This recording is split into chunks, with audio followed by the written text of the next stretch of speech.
30 years is a long time. Long enough to turn a boy into a man, a fleet into a civilization, and a wound into a scar that only aches when the weather changes. Captain Danny Holt stood on the bridge of the heavy cruiser Endurance and looked out at the stars. These were not the stars he had known as a child. These were wilder, stranger, spread across a sky that no Dominion species had ever bothered to chart. And every single one of them belonged to humanity now. The outer silence had not been silent at all. It was full of worlds, hundreds of them, scattered across dozens of systems.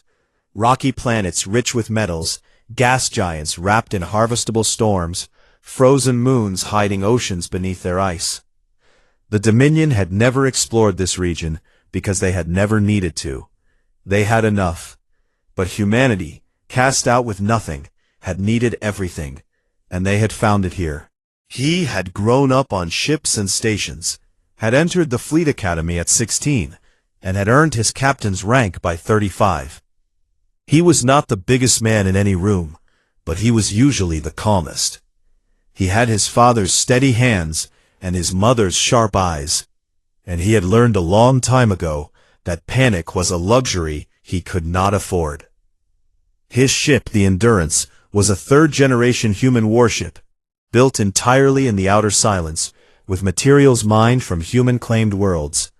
She was faster, tougher, and meaner than anything the Dominion had ever produced, though of course no one in the Dominion knew that. No one in the Dominion knew anything about what humanity had become. Lieutenant Megan Pratt stood at the tactical station to Danny's left. She was 36, lean and sharp-faced, with red hair cut short and a voice that could peel paint off a bulkhead when she was angry. Not at her crew, whom she loved like family, but at the universe in general, which she felt owed humanity an apology and a very large check. "Patrol sweep is clean," Megan said, flicking through her displays. "No contacts along the border. Same as yesterday. Same as every day." "That's a good thing, Megan," Danny said. "I know it's a good thing. I'm just saying it's also a boring thing." Danny smiled. He knew Megan well enough to know that she did not really want trouble. She just wanted to be ready for it when it came. And it would come. They both knew that. Far from the Endurance's patrol route, on the frozen moon of Caldera 7, Dr. Nora Beckett stood in a laboratory that would have made any Dominion scientist weep with envy. She was 43, tall and thin, with dark skin and the kind of focused expression that made people think twice before interrupting her. Nora had spent the last 15 years developing technologies that the Dominion's treaties had once forbidden humanity from even researching. Slipstream drives that could fold space like paper. Adaptive shields that learned from every impact and grew stronger. Energy weapons that could be tuned to any frequency in real time. The Dominion had put chains on human science for 40 years, and when those chains came off, the results had been extraordinary. "The latest test was a full success," Nora said to her assistant, a young man named Cole, who was scribbling notes on a datapad. "The shield matrix held against a sustained bombardment for over 4 hours before showing any sign of stress. That is 3 times longer than the previous model." Cole looked up. "So, we're basically untouchable now." "No one is untouchable, but we are getting very, very hard to hit." On the capital station of New Geneva, Admiral Lena Marsh sat in her office and read reports. She was 72 now, her hair fully white, her face lined with the years. She had led humanity through the exile, through the desperate early years of scavenging and building, through famines and plagues, and a dozen small crises that had each threatened to tear the fragile refugee fleet apart. But she had held them together. She had held them together with stubbornness and speeches and the sheer force of her will. And now, 30 years later, humanity was not just alive, it was thriving. New Geneva was the proof of that. Built around a captured asteroid in the heart of the reclaimed expanse, it was home to over 2 million people. It had parks, and schools, and hospitals, and theaters. It had restaurants that served food from every old Earth tradition. It had children who had never known Dominion space, who called the outer silence home without any sense of loss or shame. Marsh was proud of what they had built, but she was also tired, and she carried a quiet fear that she never spoke about. She knew that the galaxy was not done with humanity. Sooner or later, something would come out of the dark, and when it did, she wanted her people to be ready. On the colony world of Dustfall, Sergeant Kevin Dorsey ran his recruits through a combat drill in a canyon filled with red dust. He was 38, broad-shouldered and loud, with a shaved head and a grin that made people nervous. "Move faster," he shouted, as a squad of young soldiers scrambled over a ridge. "The enemy is not going to wait for you to catch your breath. The enemy does not care that you are tired. The enemy only cares that you are slow, and slow people die." He watched them run and felt a familiar mix of pride and worry. These kids were good. They were strong and smart and brave. But they had never fought a real war. None of them had. Humanity had spent 30 years in the outer silence without a major conflict, and Kevin knew that peace was never permanent. He often told his troops a version of the same speech. "The galaxy threw us away like garbage," he would say. "They looked at us and decided we were not worth keeping, and that is fine. That is their mistake. Because garbage that learns how to fight back is the most dangerous thing in the universe." The troops laughed when he said that, but they also believed it. They all believed it. On a quiet evening aboard the Endurance, Danny sat in his quarters and looked at a photograph. It showed a young couple standing in front of a small house on a green world with two sons, his parents, on Briar's Landing, before the exile. His mother had died during the early years in the outer silence, taken by a fever that swept through the refugee fleet before they had proper medical facilities. His father had died 10 years later, worn out by grief and hard work. Danny kept the photograph on his desk as a reminder, not of what he had lost, but of what had been taken. There was a difference, and it mattered. He was pulled from his thoughts by a chime from the bridge. He stood, straightened his uniform, and walked out of his quarters. Megan was already at her station when he arrived, and she looked different. The boredom was gone from her face. In its place was something tight and alert. "We have a contact," she said. "Long range, something big." Danny sat down in his chair. "How big?" "Bigger than anything in our database. The energy signature does not match any known species." She turned to look at him, and for the first time in a long time, he saw real concern in her eyes. "Danny, this is not Dominion. This is not Raiders. This is something new." Danny looked at the sensor display. A massive shape was moving through the space between the Dominion border and the reclaimed expanse, slow and steady and enormous, like a whale swimming through an ocean of stars. "Battle stations," Danny said calmly, "and get me Admiral Marsh on a secure channel. She needs to see this." The alarms began to sound throughout the Endurance, and out in the darkness, something ancient and hungry continued to move. The first world to fall was called Nethara. It was a Volanthi agricultural colony, green and peaceful, home to 12 million people who had never seen a warship in their sky. The Korvathi arrived without warning. Their ships came out of deep space in a wave, thousands of them, dark and organic, their hulls pulsing like living tissue. They did not send a message. They did not demand surrender. They simply descended. The attack lasted 11 hours. When it was over, Nethara was a dead rock. Every tree, every blade of grass, every animal, every person was gone. The Korvathi had stripped the world bare, consuming all biological material, down to the soil itself. Satellite images showed a planet that looked like it had been skinned alive. The second world, a Sarathi mining colony called Vos 4, fell 3 days later. Same pattern.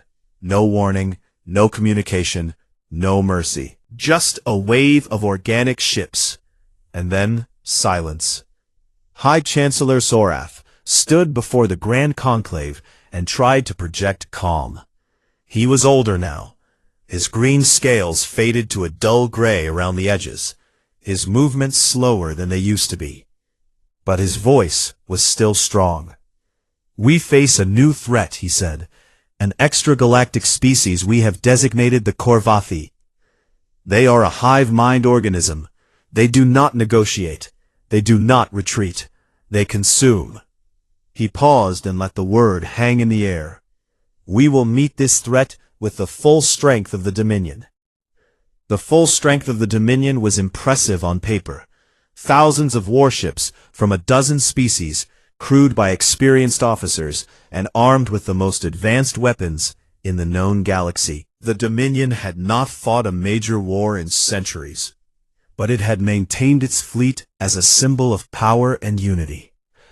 The fleet gathered at the Sethis Corridor, a narrow stretch of space between two nebulae that formed a natural choke point. If the Korvathi wanted to push deeper into Dominion territory, they would have to come through here. The plan was simple. Hold the line, hit them hard, break their advance. It did not work. The Battle of the Sethis Corridor began well. The Dominion fleet opened fire at maximum range and scored hundreds of direct hits. Korvathi ships cracked and burned, and for a brief, hopeful moment, the commanders believed they had the upper hand. Then, the Korvathi adapted. It happened in real time, fast enough to watch. The organic hulls shifted, thickened, changed their composition. Energy weapons that had been tearing through them moments ago now splashed harmlessly against new armor. The Korvathi pushed forward, absorbing fire like a living wall, and hit the Dominion line with everything they had. The battle became a massacre. Dominion ships exploded by the dozen. Formations broke apart. Captains screamed for support that was not coming. The Korvathi did not just destroy the ships. They latched onto them, bore through the hulls with organic tendrils, and consumed the crews alive. The retreat was chaos. Ships fled in every direction, some jumping to random coordinates just to escape. When it was over, the Dominion had lost nearly half its fleet. The Sethis Corridor was gone, and the road to the inner worlds was wide open. Zorath received the report in silence. He sat in his chamber, surrounded by advisors who had no advice to give, and for the first time in his long career, he had no idea what to do. Ambassador Talon requested an audience with the full conclave. She was old now, her wings brittle and thin, her movements careful and slow. But her mind was as sharp as it had ever been, and her eyes still held that same sad knowing that had always set her apart. She stood in the center of the Great Hall, in the same spot where Lena Marsh had stood 30 years ago, and she spoke. "I told you," she said. "I stood right here in this place, and I told you that banishing humanity was a mistake. I told you that they were the most adaptable species in this galaxy. I told you that you would wish they were still here." She looked around at the delegations. Many would not meet her eyes. "The Korvathi are at our door. Our fleet is broken. Our worlds are dying. And the one species that might have been able to help us is gone, banished to the outer silence because they made us uncomfortable." Zorath spoke from his seat. "The humans are dead, Talon, or scattered. The outer silence is a wasteland. No species could survive there for 30 years. Talon turned to face him. "You do not know that. You never sent a single probe to check. You never asked. You threw them away and you forgot about them. And now you are telling me they are dead because admitting they might be alive means admitting you were wrong." The hall erupted into arguments. Some delegations sided with Zorath. Others were too frightened to think clearly. The Korvathi had destroyed 4 worlds now, and the pace was increasing. Every day brought new reports of organic scout ships appearing in systems that had seemed safe. Meanwhile, far beyond the Dominion border, Humanity was watching. Danny Holt had tracked the Korvathi from the moment they first appeared on human long-range sensors. Human deep space probes, scattered across the void between the reclaimed expanse and Dominion territory, had been recording everything. The destruction of Nathara, the fall of Vos 4, the disaster at the Cephas corridor, all of it. He sat in a briefing room aboard the Endurance with Megan, Nora, and a dozen senior officers, reviewing the data. "They are a hive mind," Nora said, pulling up holographic displays of captured Korvathi biosamples. A dead scout ship had drifted into human space 2 weeks ago, and her team had torn it apart, molecule by molecule. They think as one organism. Every ship, every soldier, every cell is connected to a central intelligence. That is their strength, but it is also a weakness. If you can disrupt the connection, even temporarily, the individual units lose coordination. She highlighted a section of the biological data. Their organic hulls regenerate, but the regeneration requires energy. Sustained bombardment at specific frequencies drains that energy faster than they can replace it. I have identified 3 frequency ranges that are particularly effective. Our weapons can be tuned to these ranges with minimal modification. Danny studied the data. So, they are not invincible. No, Nora said. They are terrifying, and they are powerful, and they will eat you alive if you give them the chance. But they can be beaten. It just requires the right approach. Megan leaned back in her chair. The Dominion does not have the right approach. They threw their standard fleet at a problem that requires creative thinking, and they got slaughtered. That is not our problem, one of the officers said. The room went quiet. Danny looked at the officer, a young commander named Pete Langford, and said nothing for a moment. Not yet, Danny said finally. But it will be. If the Korvathi finish with the Dominion, they will come for us next. We are not invisible out here. He sent everything to Admiral Marsh on New Geneva. Every scan, every analysis, every projection. Marsh read it all. And then she sat alone in her office for a long time, thinking. She had spent 30 years building a civilization in exile. She had turned 3 million refugees into a thriving nation of over 50 million people. She had watched children grow up free and strong in the outer silence, unburdened by the memory of what the Dominion had done to their parents and grandparents. And now the galaxy was burning, and the people who had cast humanity out were dying, and she had to decide what to do about it. She did not make the decision that night, but she did give one order. She told the fleet commanders to begin quiet preparations for a large-scale mobilization. No announcements, no explanations, just readiness. 3 weeks later, a single Dominion diplomatic vessel appeared at the edge of the reclaimed expanse. It was small and battered, clearly old, running on minimal power. It broadcast a message on a frequency that had not been used in 30 years, an old human emergency channel that someone had kept in their records all this time. The message was short. It was a voice, thin and tired but unmistakable. Ambassador Talon. To any human who can hear this, she said, my name is Talon. I voted against your exile 30 years ago. I am here now because our galaxy is dying, and we have nowhere else to turn. I am not here to make excuses. I am here to beg. Please, if you are out there, if you are still alive, we need you. Danny listened to the message on the bridge of the Endurance. Megan stood beside him. Neither of them spoke for a long time. Then Danny reached for the comm panel and opened a channel to New Geneva. Admiral, he said. Ambassador Talon had imagined many things about what she might find in the outer silence. A handful of rusting ships, maybe? A small colony barely holding on? Perhaps nothing at all, just empty space and the ghosts of a dead species. She had not imagined New Geneva. The station appeared on her viewport like a city floating in the stars.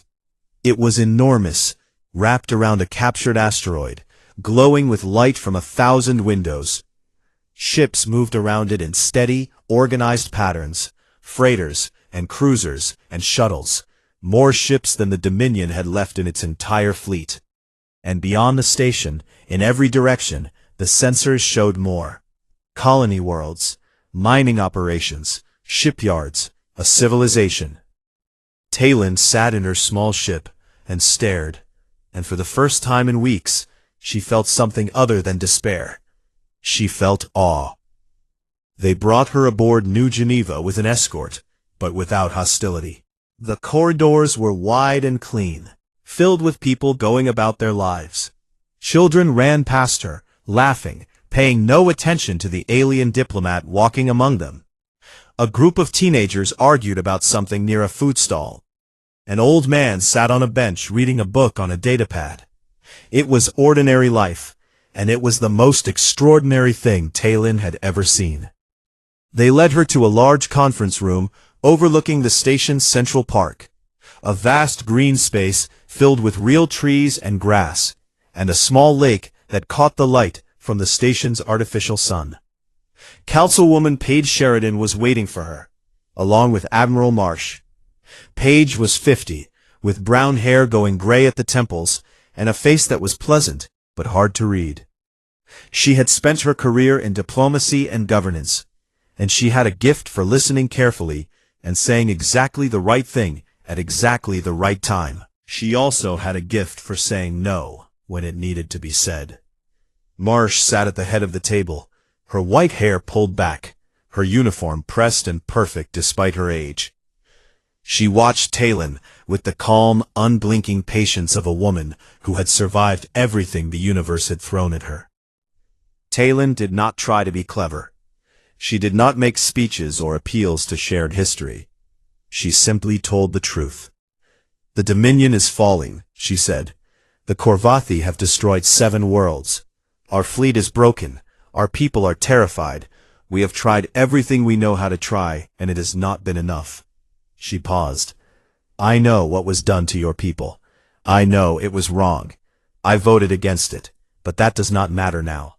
What matters is that millions of innocent people are going to die if someone does not help them. And you are the only ones who can." Paige looked at her for a long moment. "You understand that what you are asking is extraordinary." "I do. You are asking the people who were thrown out of their homes to come back and fight for the people who threw them out. Yes. And you expect us to say yes?" Talyn's wings trembled slightly. "I hope you will say yes. I cannot expect anything." Marsh spoke for the first time. "Leave us, Ambassador. We need to talk among ourselves." Talyn nodded and was escorted out. She did not argue. She knew that whatever happened next was not in her hands. The debate that followed was the most intense in the history of the reclaimed expanse. Kevin Dorsey spoke first, and he did not hold back. He stood in front of the assembled council, with his arms crossed and his voice hard. "No," he said, "absolutely not. These people looked at us and decided we were animals. They tore our families apart. They sent us into the dark to die. And now that something bigger and meaner has come along, they want us to come save them?" He shook his head. "Let them burn. Let them see what it feels like to lose everything. We owe them nothing." A murmur of agreement ran through the room. Many felt the way Kevin felt. The exile was not an abstract event for these people. It was a personal wound. Everyone in the room had parents or grandparents who had lost everything in the banishment. Everyone carried some piece of that pain. Nora Beckett waited for the noise to settle before she stood. She was calm, as always, her voice measured and precise. "I understand the anger," she said. "I share it. But anger is not a strategy. The Korvathi are not going to stop at the Dominion border. Once they have consumed those worlds, they will keep going, they will find us, and when they do, they will bring everything they have." She looked around the room. Right now, the Dominion still has resources. Shipyards, fuel reserves, industrial capacity. If we fight alongside them, we fight with all of that at our back. If we wait until they are gone, we fight alone against a swarm that has grown stronger with every world it has eaten. The math is simple. Kevin glared at her. The math may be simple, but asking people to die for the ones who hurt them is not simple. No one is asking anyone to die for the Dominion, Nora replied. I am asking us to fight for ourselves, and to be smart about when and where we do it. Danny sat quietly through most of the debate. He listened to both sides. He understood both sides. When Paige finally turned to him and asked for his view, he was quiet for a moment before he spoke. When I was 10 years old, he said, I stood at a viewport and watched the stars of Dominion space disappear behind us. I have carried that moment with me for 30 years. It is the worst memory I have. But I did not become a soldier to settle old scores. I became a soldier to protect people. And right now, there are millions of people dying who do not deserve to die. They did not vote to exile us. Most of them were not even alive when it happened. They are just ordinary people, and they are being eaten alive. He looked at Kevin. I do not forgive the Dominion for what they did. Maybe I never will. But I am not willing to let innocent people die just so I can feel righteous about it. The room was quiet. Paige nodded slowly, then stood. We will help, she said, but not for free, and not as servants. I will set the terms. The terms were carved in steel. Paige drafted them herself, and transmitted them directly to Zorath. Full and permanent recognition of human sovereignty over the reclaimed expanse. A permanent seat on the Grand Conclave with full veto power. Reparations for the economic losses of the exile. And a formal, public apology from High Chancellor Zorath himself, broadcast live to every world in the galaxy. Talon accepted immediately. Zorath, contacted on a secure channel, pushed back.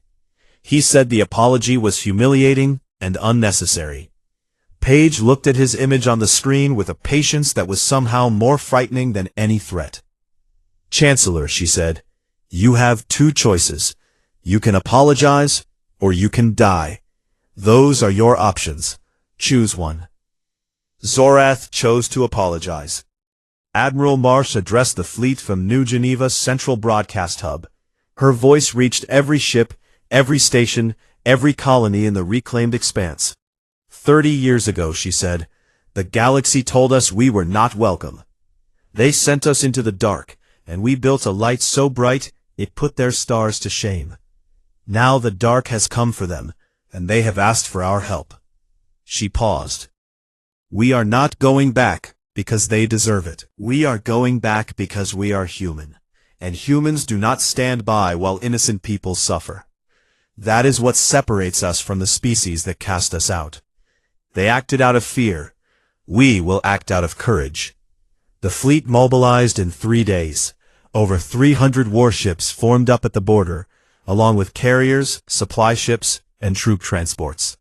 It was the largest military force humanity had ever assembled, and it was beautiful and terrible to see. Danny stood on the bridge of the Endurance and watched the fleet take formation around him. Megan was at her station, running final checks on weapons that had been tuned to Nora's specifications. She looked up at him and grinned. 30 years of building weapons without anyone telling us what we could not make. The Dominion is about to find out what that looks like. Danny gave the order, and the fleet jumped. The stars of Dominion space appeared on his view screen, the same stars he had watched fade as a boy. He looked at them for a long moment, and he felt something crack open in his chest, something that had been locked tight for 30 years. He let it go.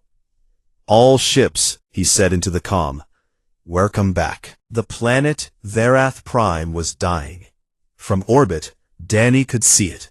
Dark patches spread across the green continents like bruises, places where the Korvathi ground organisms had already begun consuming the biosphere. Rivers had turned black, forests had turned to gray dust, and around the planet, like a living wall, hung thousands of Korvathi warships, their organic hulls pulsing with a slow, awful rhythm. What was left of the Dominion fleet held a thin defensive line between the Corvathi and the planet's remaining population centers. There were maybe 200 ships left, battered and scarred, some of them venting atmosphere from hull breaches they could no longer repair. They were holding, but barely, and everyone knew they could not hold much longer. Danny stood on the bridge of the Endurance and studied the tactical display. 300 human warships sat in formation behind him, hidden behind the curve of the planet's largest moon, waiting for his order. Megan stood at her station, her fingers resting on the weapons panel, her eyes locked on the screen. "The Dominion line is going to break in the next 20 minutes, Megan said. Maybe less. Danny nodded. He opened a fleet-wide channel. His voice went out to every human ship, every crew member, every soldier waiting in the launch bays of the troop transports. "This is Captain Holt," he said. 30 years ago, the galaxy decided it did not need us. Today, we're going to show them what they threw away. All ships, battle formation, weapons free on my command." The human fleet moved out from behind the moon in a single coordinated wave. 300 ships, their hulls dark and angular, their weapons already charged to the frequencies Nora had identified. They came in fast, accelerating to attack speed, and they hit the Corvathi formation from behind like a hammer striking glass. The first volley was devastating. Human energy weapons, tuned to the precise frequencies that disrupted Corvathi regeneration, tore through the organic hulls as if they were made of wet paper. Ships that had shrugged off everything the Dominion threw at them now cracked open and burned, their biological systems failing in cascading chain reactions. In the first 60 seconds, over 100 Corvathi vessels were destroyed. The Dominion crews watched in stunned silence as the human fleet carved through the enemy formation. On the bridge of the Dominion flagship, a Volanthi admiral stared at his screen and whispered something that roughly translated to, "Where did they come from?" Danny did not give the Corvathi time to adapt. He split the fleet into 4 attack groups, each one hitting a different section of the enemy formation with different weapon frequencies, rotating patterns every 90 seconds to prevent the Corvathi from adjusting their defenses. It was a tactic that required precise coordination and fast thinking, the kind of creative, flexible combat that humans excelled at, and that the hive mind struggled to counter. Below, on the surface of Varith Prime, Kevin Dorsey was already on the ground.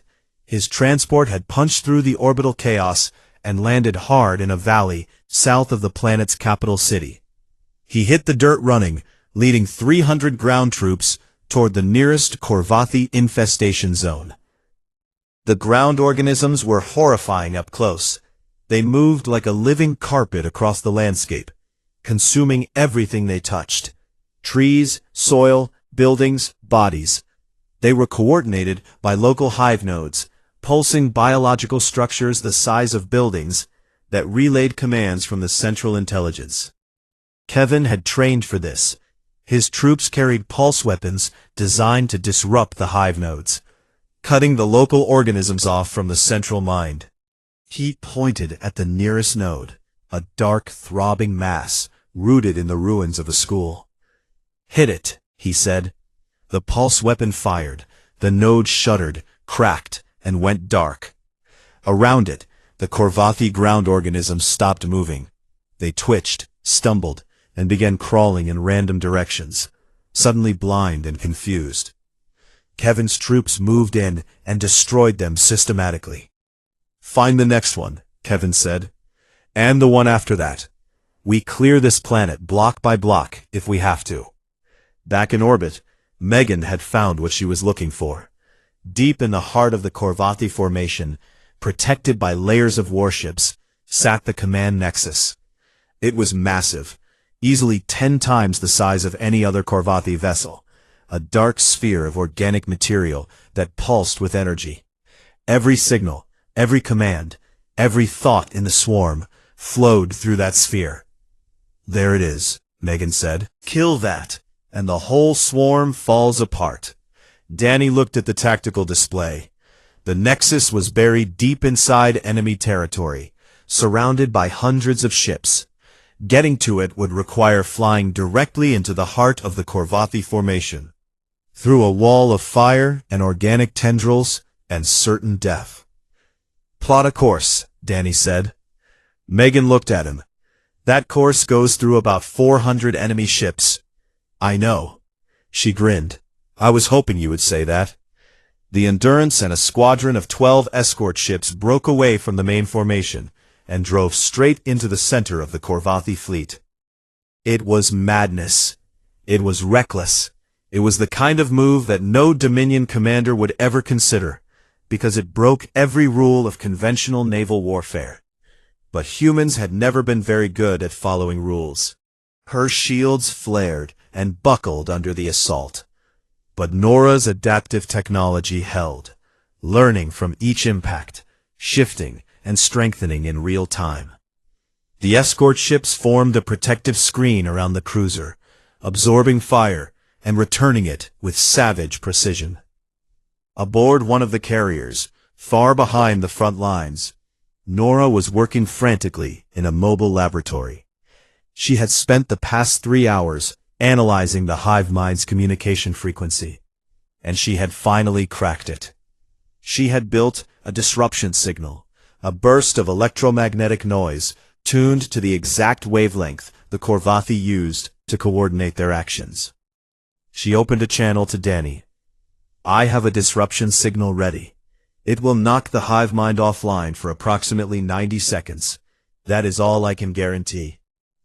90 seconds is enough," Danny said. "Send it on my mark."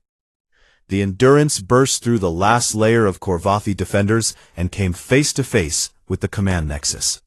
It was enormous, a dark, pulsing sphere that seemed to drink in the light around it.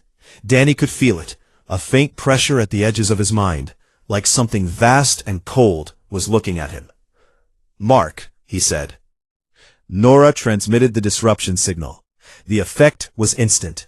Every Korvathi ship in the system shuddered. Their coordinated movements dissolved into chaos. Ships drifted, collided, fired blindly at empty space. The living wall around the Nexus fell apart. "All weapons," Danny said. "Everything we have. Fire." The Endurance unleashed a concentrated barrage directly into the command nexus. Energy beams, missiles, and kinetic rounds slammed into the organic sphere in a sustained storm of destruction. Its surface split open, revealing a dark, churning interior that screamed with a sound that was felt rather than heard. The escort ships added their fire. The Nexus broke apart, piece by piece, and when the core finally ruptured, a shockwave rolled outward through the swarm. Every Korvathi ship in the system went dark. Some drifted, some crashed into each other, some simply stopped, their organic systems shutting down like a body without a brain. The battle was over in moments. What followed was 12 hours of cleanup, hunting down the remaining Korvathi organisms on the planet's surface and destroying the drifting husks in orbit. But the swarm was broken. Without the Nexus, it was nothing more than dead tissue floating in space. The aftermath was quiet, the way it always is after something terrible ends. High Chancellor Zorath came to New Geneva 3 weeks later. He was smaller than Marsh remembered, shrunken by the war and the weight of what he had allowed to happen. He stood before a camera that broadcast to every world in the galaxy, and he delivered the formal apology. He admitted that the exile was wrong. He admitted it was born from fear and prejudice. He said that humanity had not only survived, but had become something greater than the Dominion had ever been, and that the galaxy owed its survival to the people it had thrown away. Marsh watched him speak and felt nothing. Not satisfaction, not anger, not relief, just a tired emptiness that she supposed was what peace felt like after 30 years of carrying the weight. Paige Sheridan took humanity's seat on the Grand Conclave. She did not gloat. She did not make speeches about justice or vindication. She sat down, folded her hands on the table, and looked around at the delegations that had once voted to cast her people into the void. "We have a lot of work to do," she said. "Let us begin." Danny returned to the Endurance. The ship was scarred and battered, her hull patched in a dozen places, but she was still flying. He stood on the bridge and looked out at the stars of Dominion space, the same stars he had watched disappear when he was 10 years old. Megan came to stand beside him. "How does it feel?" she asked. "Being back?" He thought about it for a long time. "It feels like home," he said, "but not the home that was taken from us. A different kind. The kind you earn." Megan nodded. She understood. Months later on New Geneva, a teacher stood before a class of children in a school overlooking the Central Park. She was telling them the story of the exile and the return, the way teachers had been telling it since the fleet came home. The children listened with wide eyes, the way children always listen to stories about bravery and loss and the things that make people who they are. When she finished, a small boy in the front row raised his hand. "Why did we go back?" he asked. "They were mean to us. Why did we help them?" The teacher smiled. She had been asked this question many times, and she always gave the same answer. "Because that is what it means to be human," she said. "It means doing the hard and right thing, even when no one would blame you for walking away."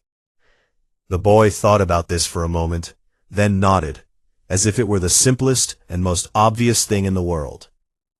Outside the school, the stars burned bright and steady in the black, and somewhere out there, among those stars, humanity had finally found its place. Not the place they were given, and not the place they were denied, but the place they built for themselves out of stubbornness and courage, and a refusal to let the worst of what happened to them define the best of who they were.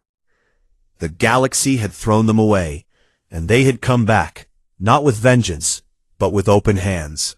That was the most human thing of all. The great hall of the Grand Conclave on Aethys Prime was built to hold thousands. Its walls curved upward like the inside of a shell, covered in glowing panels that shifted color with the mood of the assembly. On this day, the panels burned a deep, angry red. Danny Holt was 10 years old. He was not inside the hall. He was watching the broadcast from a small room aboard the carrier ship Faulkner, sitting on his father's lap, not really understanding what was happening, but feeling the weight of it in the way his father's arms tightened around him. On the screen, High Chancellor Zorath stood at the center of the hall. He was tall, even for a Valanthi, with dark green scales that caught the light, and a voice that rumbled like distant thunder. He spoke slowly and carefully, the way someone speaks when they want every word to land like a stone. "Humanity," Zorath said, "has been part of this galactic community for 40 years. In that time, they have expanded beyond their assigned territories. They have developed weapons that exceed the limits set by our treaties. They have spread their culture to younger worlds without invitation. And they have shown time and again that they do not respect the order that has kept this galaxy at peace for 1,000 years." He paused and looked around the hall. Representatives from 12 species sat in their designated sections. Some nodded, others simply watched. "This is not a punishment," Zorath continued. "This is a measure of protection, for them and for all of us." In the small room aboard the Faulkner, Danny looked up at his father. His father's face was still, like a mask, but his jaw was tight and his eyes were wet. "What does that mean?" Danny asked. "It means they want us to leave," his father said quietly. The vote happened fast. 9 delegations raised their markers in favor of exile. One of those 3 was Ambassador Talon, an insectoid diplomat from the Sarathi people. She was small, with delicate wings folded against her back, and large dark eyes that always seemed sad. When the vote was counted and the result announced, she stood from her seat and spoke. You are making a mistake, Taylin said. Her voice was thin, but it carried through the hall. I have studied the humans. I have lived among them. They are loud and messy and sometimes frightening, yes. But they are also the most adaptable species this galaxy has ever seen. They solve problems no one else can solve. They fight when everyone else has given up. And you are sending them away because they make you uncomfortable. She paused and looked directly at Zorath. One day, you will wish they were still here. And on that day, I hope they are kind enough to listen. A hall was silent for a moment. Then, Zorath moved on to the terms of the exile. Humanity was given 90 standard days to leave. Every colony, every outpost, every research station, every shop and school and hospital that humans had built in Dominion space had to be emptied. 40 years of work, 40 years of building and growing and making a home among the stars. All of it erased in a single vote. Commodore Lena Marsh was 42 years old then. She stood straight-backed and calm in front of the conclave, wearing her dress uniform, her silver hair pulled tight behind her head. She was the highest-ranking human military officer in Dominion space, and the conclave had asked her to formally accept the decree on behalf of her species. She looked at them for a long time before she spoke. She looked at the 9 delegations that had voted to throw her people out, and she looked at the 3 that had tried to stop it. She looked at Zorath, who met her eyes without flinching. "We accept," Marsh said. Her voice was steady. "We will leave your space. We will honor your decision. But I want you to remember this moment. Not because I am threatening you. I am not. I want you to remember it because one day you will understand what you have lost today. You are not removing a problem. You are removing the only species in this galaxy that knows how to fight the impossible and win." She turned and walked out of the hall without looking back. The evacuation was a nightmare. 90 days was not enough. Families packed what they could carry and left behind everything else. Homes were abandoned. Businesses were shut down overnight. Schools closed in the middle of the semester. Children cried because they had to leave their pets behind. Elderly people who had spent decades building lives in Dominion space were loaded onto transport ships with nothing but a bag and a blanket. Danny's father was a lieutenant aboard the Falconer. He spent those 90 days helping coordinate the evacuation of a colony called Briar's Landing, a farming settlement on a green world with 2 suns. Danny remembered the colonists walking up the boarding ramps with their heads down, carrying boxes and bags, some of them looking back at the sky one last time.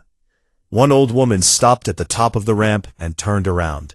She stood there for a moment, looking at the fields she had spent her life planting, and then she said something Danny never forgot. "We made this place beautiful," she said to no one in particular. And they didn't even say thank you. On the last day, the entire human fleet gathered at the edge of Dominion space. It was a ragged, painful sight. Colony ships, freighters, cargo haulers, passenger liners, and a handful of warships all clustered together like a flock of birds about to fly into a storm.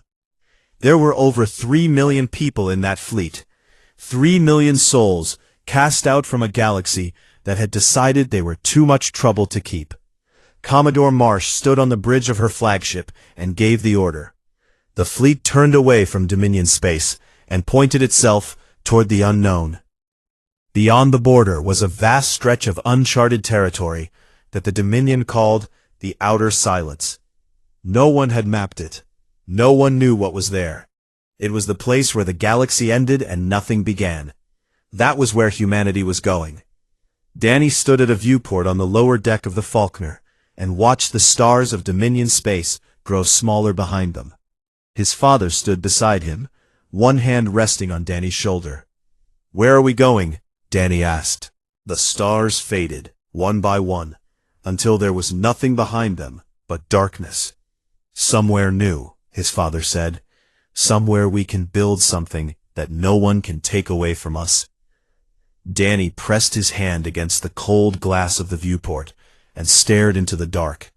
He was only 10, and he did not understand politics or treaties or galactic law.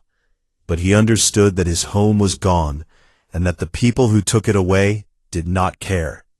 He made himself a quiet promise that night. He did not say it out loud. He did not tell his father or anyone else. But he held it inside his chest like a small, hot flame. He promised himself that he would never let anyone make him feel this small again. The fleet flew on into the silence, and the galaxy forgot about them.